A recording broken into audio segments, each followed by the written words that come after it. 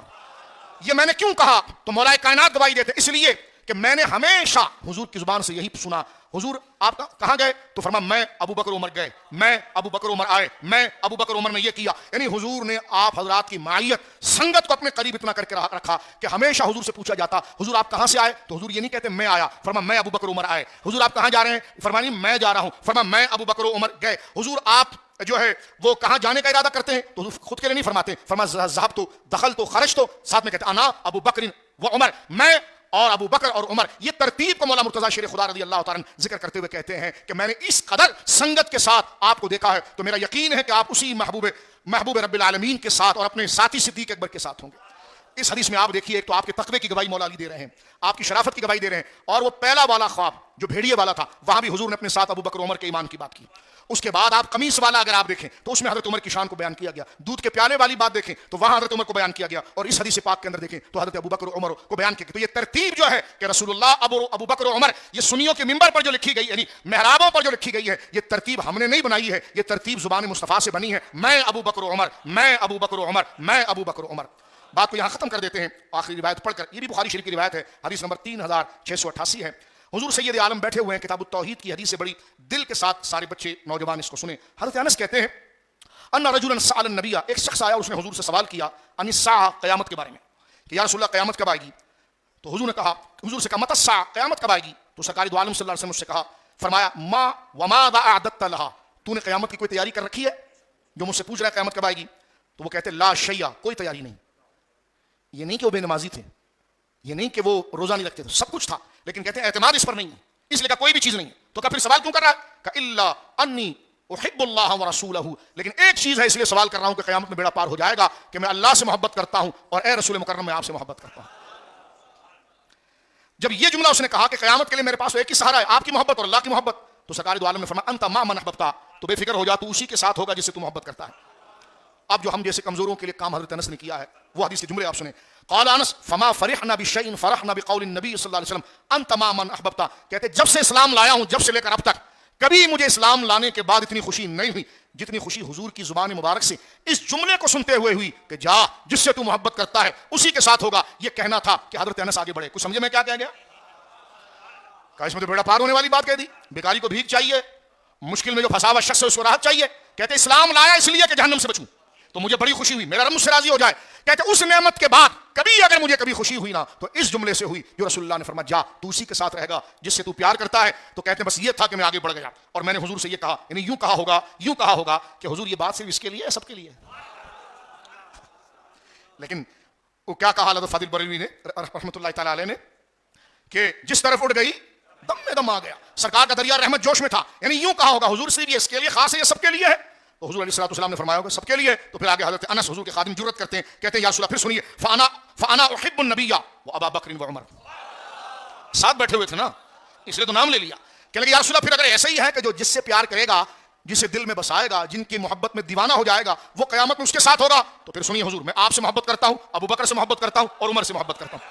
اور آگے کیا جملہ کہہ رہے ہیں؟ وہ ارجو، اور پوری امید رکھتا ہوں، خالی محبت نہیں، اس محبت کو آخرت کی کمائی سمجھتا ہوں۔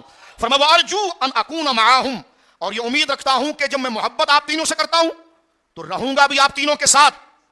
ایسا کیا عمل کر لیا تو نے؟ فرمایا نہیں، بحب ایاہم وان لم اعمل بمثل اعمالہم، نیک نہیں ہوں آپ لوگوں کی طرح، عمل آپ لوگوں کی طرح نہیں ہے، لیکن رہوں گا آپ لوگوں کے ساتھ۔ کیسے؟ کہ نیکی کا کوئی عمل نہیں ہے، اس وجہ سے نہیں، محبت کی وجہ سے رہوں گا۔ تو یہ مقام و مرتبہ حضرت فاروق اعظم رضی اللہ تعالیٰ کا ایک تعارف ہم نے آج کے درس کے اندر پیش کیا۔ انشاءاللہ العزیز جمعے کے دن فاروق اعظم رضی اللہ تعالیٰ کی شان کے حوالے سے آگے کے چند بنیادی اور ضروری باتیں آپ کی فتوحات کے حوالے سے جو ہمارے بچوں کو دوبارہ یاد کرنا چاہیے، ذہن میں دہرانا چاہیے، اس لیے کہ جس نمبر پر بندے کو نجات ملنی ہے وہ نمبر ہمیشہ ہونا چاہیے۔ تو محبوب رب عرش ہیں، اس سبز قبہ میں پہلو میں جلوہ گاہ عتیق و عمر کی ہے۔ صفحہ درست کر لیجیے۔ واخر دعوانا الحمدللہ۔